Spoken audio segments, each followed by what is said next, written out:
حضرت ابو سعید خدری رضی اللہ عنہ روایت کرتے ہیں، نبی اکرم صلی اللہ علیہ وآلہ وسلم نے ارشاد فرمایا، جو شخص اللہ تعالیٰ اور آخرت کے دن پر ایمان رکھتا ہو اسے اپنے مہمان کی عزت افزائی کرنی چاہیے۔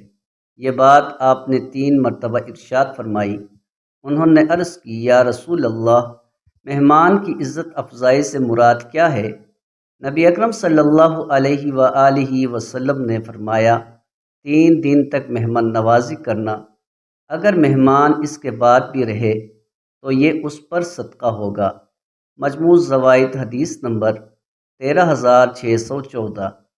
حضرت ابو عروہ رضی اللہ عنہ روایت کرتے ہیں، نبی اکرم صلی اللہ علیہ وآلہ وسلم نے ارشاد فرمایا، جب اللہ تعالیٰ کسی سرزمین پر کسی بندے کی روح قبض کرنے کا ارادہ کرتا ہے تو اسے اس علاقے میں کسی کام کے سلسلے میں بھیج دیتا ہے۔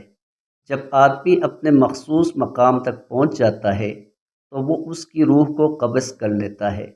مجموع زوائد حدیث نمبر 11829۔ حضرت ابو درداء رضی اللہ عنہ روایت کرتے ہیں، نبی اکرم صلی اللہ علیہ وآلہ وسلم نے ارشاد فرمایا، مجھے اپنی امت کے بارے میں 3 چیزوں کا اندیشہ ہے: عالم کی لغزش، منافق کا قرآن کی بنیاد پر بحث کرنا، اور تقدیر کا انکار کیے جانا۔